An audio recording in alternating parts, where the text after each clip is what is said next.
The Movies of the Meek, where we watch made-for-TV movies and miniseries so you don't have to. From Gia to Zeenon, Hysteria to Sybil, welcome to Movies of the Meek.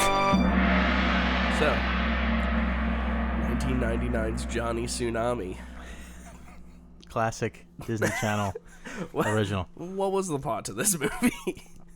All right. Well, it's about a young Hawaiian surfer whose grandfather is the legendary Hawaiian surfer Johnny Tsunami. Yeah. And his father takes a job in Vermont, I believe. Yeah. And he has to move. Yes. And turns out there's no waves in Vermont. I had a note for that. They say that. So the movie's about his struggle fitting in at his private school and learning how to snowboard. Yeah. Yeah. So, I had a question just outright. So the school that he goes to is called Skyline Academy. Yes. All right. Yep. And then so the snowboard kids call them Skies. Now, the shitty public school is called Maple Grove. So why are they called the Urchins? Yeah, I don't know. What? Because I was like, where does that come from? Maybe we should look up what urchin means. Like is that like a sea urchin? That's what I thought of, like a sea urchin. Is that a bad thing? Like though? a bottom feeder. That's what I thought. Know? Yeah, bottom feeder. That's the image. But Skyline actually fits in with the name. Okay, so a poor child raggedly dressed. Like that makes sense. Yeah. I guess. That's like kind of mean. That's super making mean. fun of their income level. And that's what I thought was interesting. Like, as I was watching this movie, I was like, this is an odd way for Disney to make a movie about class systems and class struggles, because that's legitimately what this movie is. This movie is legitimately about the poor kids go to this school, and so poor kids only do snowboarding, and the rich kids go to this school, and the rich kids only ski. Which doesn't make any sense, because I feel like both sports require the same amount of money. And then, true, okay, so super true. But then the other thing that fucking blows my mind is the fact that this movie, just because I watched it recently, is really similar to Demolition Man. And the reason that it's similar to Demolition Man is because the future in Demolition Man is in the year 2032, which is like 40 years after when this, 1997 is when Wesley Snipes is fucking put into cryosleep, and he's woken back up in 2032, and over the, 40-something years that he's been gone, everyone forgot what it was like when it was a fucking nightmarish hellscape. And so it's the same thing with Johnny Tsunami, where the mountain's only been divided for 10 years. Yeah, since the brothers were split up. So in 10 years, there's been an entire divide between the classes. A class divide. And extreme sport divide, too. And extreme sport divide. 10 years was all it took. And fucking the girl that she was in Zeenon, and Zeenon the sequel, the blonde girl, Yes, whatever her real name yeah. is in the movie, Zeenon. I know, I recognized it. Zeenon is the one that goes, it's always been like this. But you find out at the end of the movie, it hasn't always been like this. It hasn't always been like that at all. It's only been like that for 10 fucking years. Well, which is before she probably started at that school. They're all younger, but it happened right before she started. But that's what I'm saying is that, like, so the agree, seniors of that year, their older brothers remember when it wasn't like that. Yeah, it's kind of insane now that you point that out. It's fucking bonkers. I mean, I bought it. Okay. I bought it while I was watching it, but now that you point it out, it's a little ridiculous. Yeah. But yeah, I mean, oh my god. We should start at the beginning, right? Obviously. So first things first, his grandfather was in Mortal Kombat. Oh yeah. And I I was like, I want him to be an evil guy, but he's like super chill. Yeah. So wise. Oh, dude, I love his like little laugh.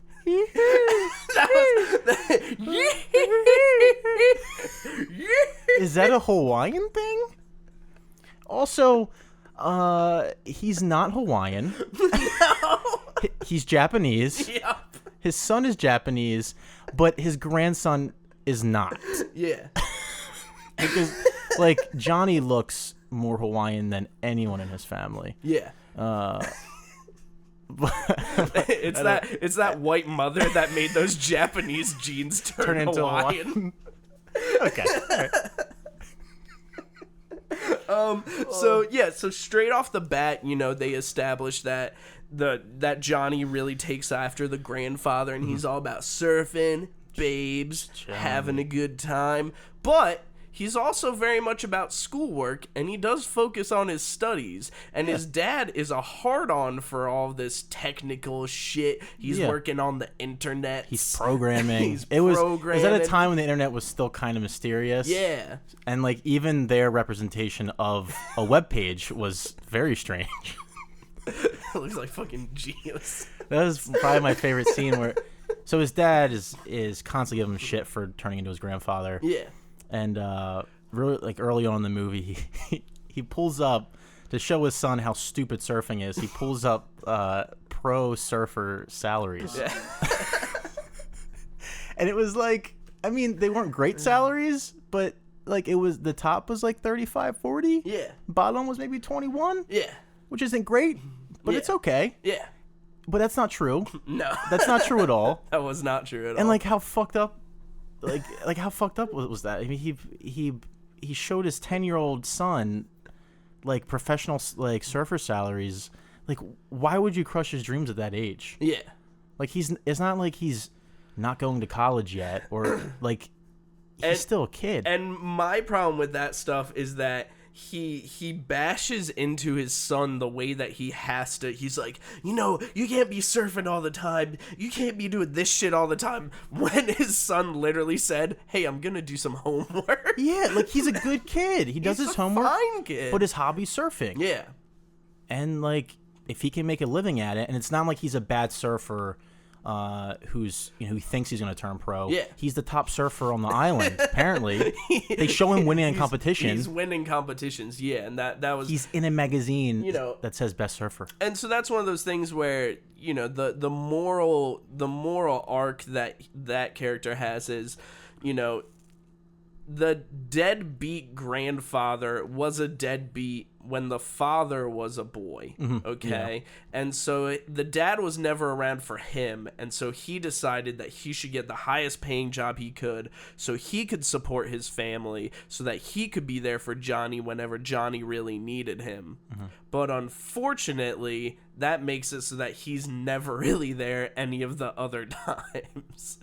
And so it's like, it's one of those things where it's like, how does the character not realize that he's doing, like, yeah, he's providing a nice life for his son, but he's doing all the same things that his dad did to him.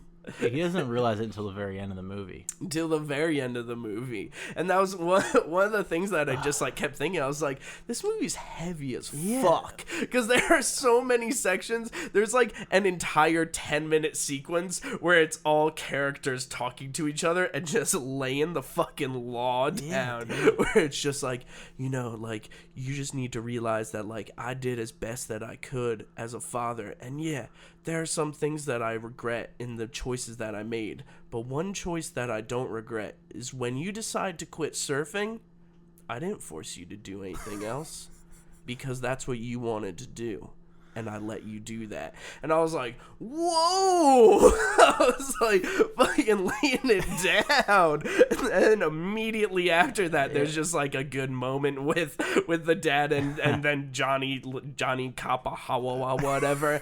And Kapahawa. And, he's like, I know you're a good kid, and I know you're gonna do the right thing. And I was like, another one? And then he goes over to his wife immediately after that, and like Johnny Tsunami is like, yeah, you did the right thing. You made the right choice. And then the wife is like, I also love you again. You've been making the right choices. Everything's all turned around. And I was like, this has been 10 minutes straight of just you guys fucking having lessons with each other. Like, this is insane. But that's Disney Channel for you, though. That is Disney Channel for you. He's just a total dick the whole movie. Yeah. Like, even after he turned himself around and he realized that he was being an asshole, like, Yeah. I had no sympathy for the dude. Oh, yeah, none at all. Every exchange with the son was, like, down. He was just like... He lets them know they're moving a week before the move. Yeah. A week. But he knew before. But he waited. Obviously. Like, what the fuck? Yeah. And Johnny takes it like a champ, too. Johnny takes it like a champ. His friends are like, wait, what? He's like, gotta do what I gotta do. Yeah. And he, like, tries to fit in, and his dad's still giving him a hard time. Yeah. Very frustrated with the father in this movie. Yeah, I was also very frustrated with the father in this movie. But his father made up for it. Oh, yeah. He was the man. I wish he was in it more. But he's not. You have to wait till the very end. Just laying down that wisdom. He's so wise. He is so wise. So how many times do you think they say brah in this movie? Probably... Oh, man. Probably like 50 times. All right, so that's an exaggeration. I did count. Oh, you did? Well, how many?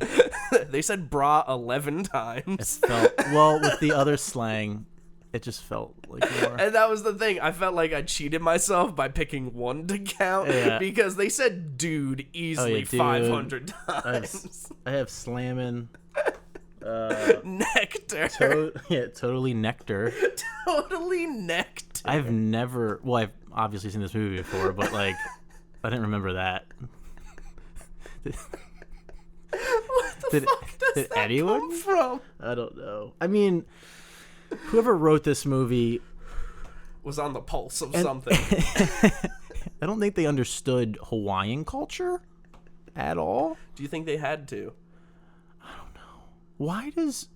Like, do Hawaiians wear Hawaiian shirts? Because I thought Hawaiian shirts were, like, for tourists. Like, Hawaiians don't wear those shirts. They do when they're trying to class up their school uniform. Oh, yeah. Yeah. Okay, of course. Oh, my God. But that's Johnny Tsunami's outfit right there. Yeah. Fucking cargo shorts and Hawaiian shirts. Yeah. I loved it. But yeah, and so the douchey dad ends up telling him, hey, we gotta move, we're moving in a week, and he's like, fuck, this sucks. His friends are like, pretty sure there's no waves in Vermont, bro. Pretty sure it's like sub-zero. Arctic, bro. Arctic, it's bro. not nectar. And so they end up moving. They move there. He goes to this new school. I will say there's a really nice shot where it's a steady cam and it's coming up behind him and he's looking at the school, and then the steady cam angles down and looks up, and it really gives you a nice sense of scale when he goes to the school at first, because it slowly builds up this wide canvas of this really nice like school and campus behind him. I was like, that's a really good shot that they picked, and really shows you like how big and mammoth and how strange of a surrounding he's now put himself in. And so then he's immediately greeted to these fucking terrible 3 jocks that are dicks to him, and they're like, you ever ski Hawaii? And he's like, yeah, I've skied before. And then they go, well, how about you ski with us today then? And he's like, yeah, it'll be fine. And then they do a jump cut to him at the ski shop with Zeenon.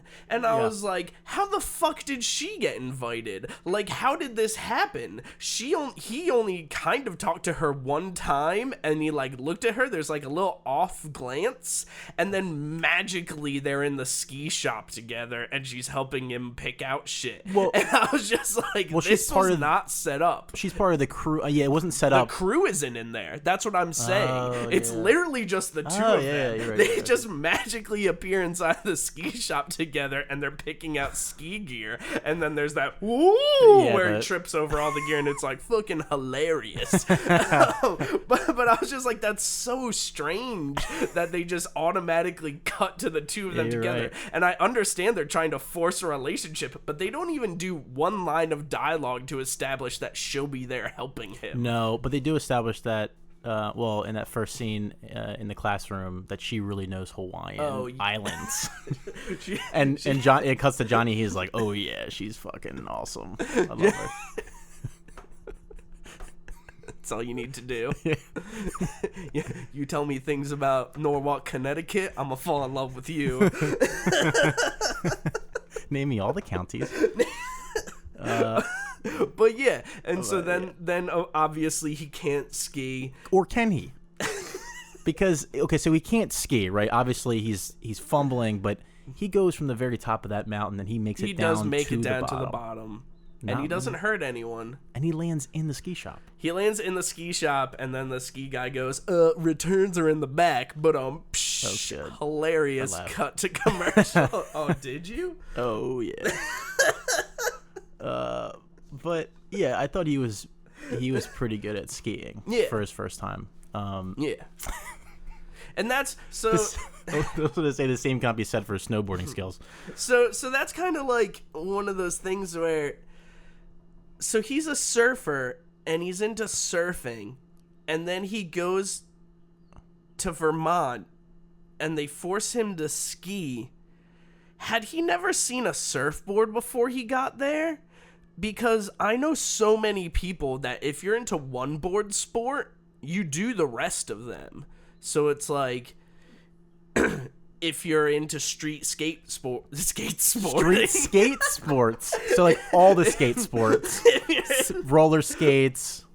If you're into street skateboarding, once it snows, you obviously can't do that, so you do snowboarding. Yeah.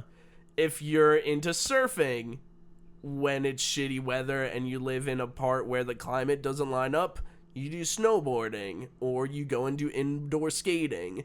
And so it's one of those things where it's like, why would he even attempt to ski? Why wouldn't he just be like, I snowboard, because it's a board sport? I think he was just trying to fit in, right? Yeah.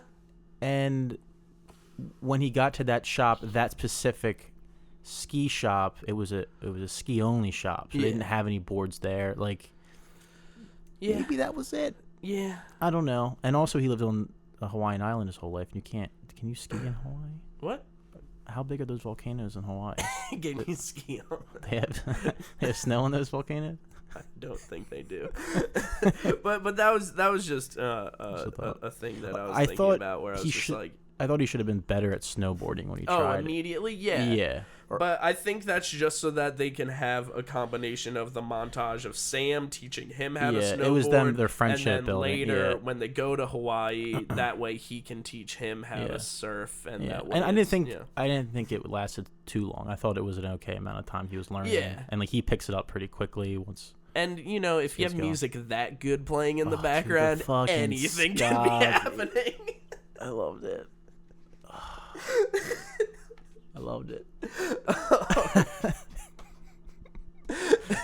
But yeah, so he ends up deciding to snowboard, and when he decides to snowboard, all the people at Skyline Academy are pissed at him, except for Zeenon, because Xenon's like, you can fucking, I don't know. She basically is just saying that people, like I said, we've always been skiers. Yeah. For the past 10 years, we've been skiers. And so you can't snowboard. It's always been this way. And then he says, well, I don't think you could snowboard anyway. And so she decides to go with him and learn how to snowboard. She sneaks over there. She sneaks to the snowboarding side of the mountain. The mountain's split in two, by the way. She sneaks to the snowboarding side, and she has, her little mask on and everything. Yeah. And she unzips, and she's like, teach me your ways. And then she almost dies. And I don't know if you noticed, but all those shots where it's them on the side of the mountain are like easily with a different camera. Like they look nothing like the rest of the footage. That whole sequence was so bizarre. Like I don't understand how she fell off the cliff. Like they were up pretty high. Yeah. And they were just kind of, sporting along, and then she just veers off. Yeah. And falls down this cliff. Yeah. And then Sam follows her and falls down this cliff. Yeah. And so it's up to Johnny to board down to save them. Yeah. And he goes down the same cliff. I'm not sure if you noticed, but Sam says, "Hurry up and ski down and find someone." And I was like, "Dude, you're fucking up your lines." Like, He's not going to ski down. Urchins don't ski. I, like the editor of this movie, did not notice that. Well, they make such a big deal about it. You would think that he would get it right, but yeah. So yeah, Johnny saves the day. Oh my god. I like when the guy the rescue party comes and they just drag that girl right up the cliff. And she doesn't attempt to help at all. Like her legs are just limp. Like, come on. Help him out a little bit. I like so afterwards, they get down and they're at the bottom of the cliff and everyone's fine and everything is okay. And then there's a fight between the Skies and Johnny. And I don't know if you noticed this, but when they're fighting and Johnny's on the ground, Sam says, "Smack him!" I was like, "Smack him." I fucking love that. I love it so much. But yeah. Wait, was that the same day? Yeah. Because I thought Johnny got in trouble. I thought that was a different day in the movie. Johnny gets in trouble for everything he does. I thought Johnny saves his two best friends. Yeah. And then he gets home and his dad's yelling at him. Yeah. I think the fight's the day after. Okay, yeah. But I was like, why is his dad yelling at him for saving two people's lives? Yeah. Like, what the fuck? Because he could have gotten hurt. Okay. Also, his dad really doesn't have a problem with him boarding most of the movie. Yeah. It's only at the end, or towards the end of the movie, where he's like, I don't want you to see those urchins. I don't want you to board anymore. Yeah. But he's completely fine with Johnny snowboarding. It's just surfing. Yeah. Like, what the fuck? Yeah. I don't get him. But yeah, he gets in a fight, gets in trouble again. Yeah. And that's, so Sam is his friend, and Sam's dad, Sam is a little army brat, and so his dad is moving around all the time, and then the dad then lets him know that he has to move again, and so they decide to get on a plane and go to Hawaii. They snuck on a military plane. Like it was a fucking, like they were two hobos catching a train or something. Like, and I was just thinking, just like, remember in the 90s when kids could just get away with anything, Like, I like how if you think about all the movies that came out in the 90s, like the 90s was the era of if you were a kid and you had an idea that you thought was moderately good, you could just make it happen. I love how it cuts. So I think the parents find their notes. They both wrote notes, and then it cuts to them like on the beach of Hawaii with their luggage. Yeah. Like, did they like jump out of the plane? Like what is like they land on the beach in front of his grandfather's house.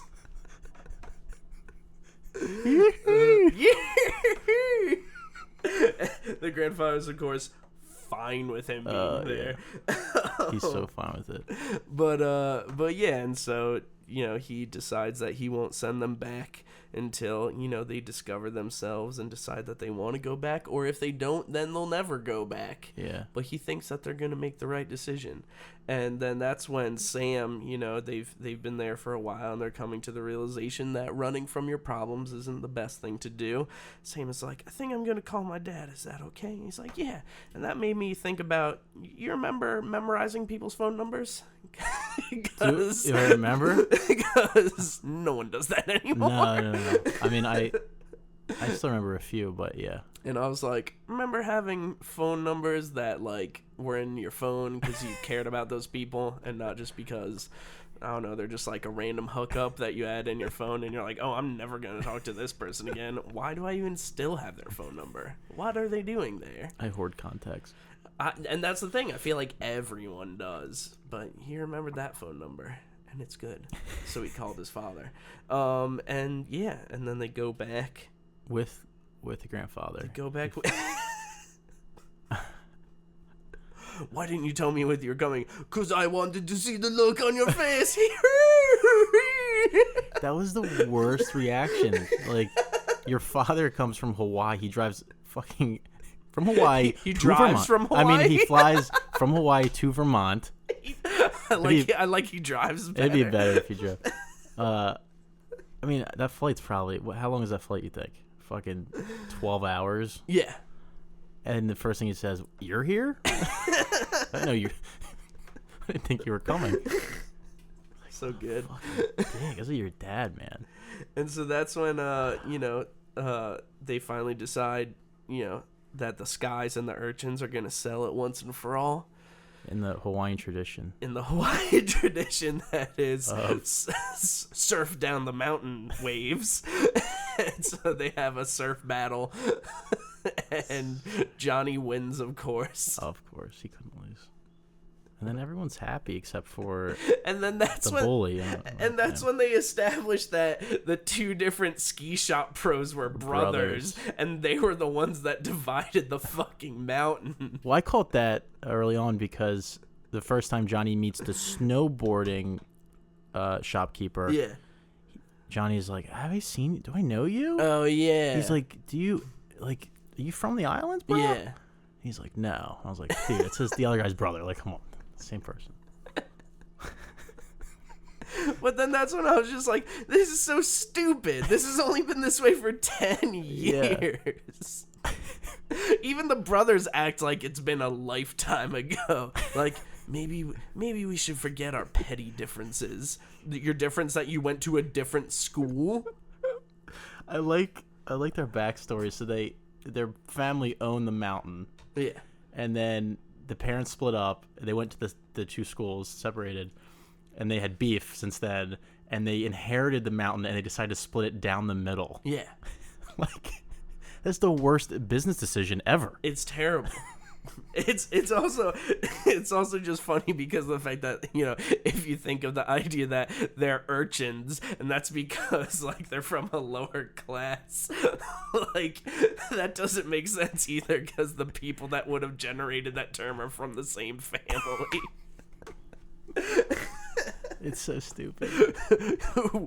We're the original skies and urchins. It's like, you guys are so dumb. Why? Also, does that rule affect just regular patrons of the mountain? Like, people that are visiting, people who are from state. Hours away, out of state, they're coming in, and that they have to they're like get to choose which side of the mountain they're gonna either ski or board on. What the fuck is I came here to snowboard. Oh, you guys snowboard on the shitty side of the mountain. You have to drive around. The snowboarding shop's on the other side of the mountain. It's just like, I don't understand. There's no other mountains around here that are like this. It's like Where's the tubing side? Is that on the other side of the mountain too?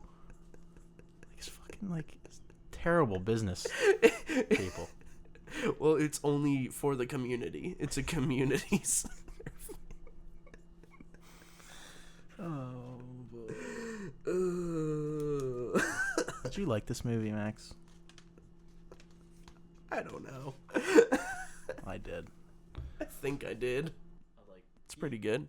It's a good movie, and it holds up better than you would think. Yeah. Yeah, surprisingly. I think they shoved almost too many lessons into it. Yeah. Well, they didn't know they were going to do a sequel when they were making it. And there is a sequel, and it involves mountain boarding. Mountain boarding? Yeah, you know what that is? Yeah. Yeah, he becomes a mountain boarder. I forgot people knew what that was. It didn't last. I think it was like it was popular when this movie came out, and that was it. Yeah. And that's, I think, one of the main things like with this movie is that it's just like, him bashing surfing. Like, if this movie were made 5 years prior or made now, then yeah, the dad bashing surfing would have made sense. But it was made like right when Kelly Slater was like fucking killing it. Yeah, this was when extreme sports were really taking off. Yeah, when they were massive. This was like peak. Like Tony Hawk was just starting to get crazy popular. Yeah, the surfer. It was. I don't know what his dad was thinking. Yeah. I'm not a very smart man. But according to his computer, the era that this movie is made in was the only time where being a professional surfer was a viable option, and he is trashing that dream. I googled earlier, the average salary for a pro surfer with endorsements, and Okay. it was like $500,000 Holy shit. annually. Yeah. Like now? Now. Whoa. Yeah. I mean, I don't think there are a whole lot of them, Yeah. but the 15 or whatever that do it professionally, they would make bang. Hell yeah. I mean, I don't know. You could probably make more money if you're a professional athlete in a different sport. Is Kirk Hammett among them? I don't know. I can't even. Can you name any professional surfers now? Kelly Slater. They still surf? He still surfs? No. They still Still surf. Kelly Slater twins? Kelly Slater is a collection of people. I can't name any. Yeah. Me either. But yeah, I suggest it. It was a good movie. Yeah. Next week we will be watching the Demi Lovato and Selena Gomez masterpiece, which is called Princess Protection Agency? Mm-hmm. Princess Protection Program. Yeah.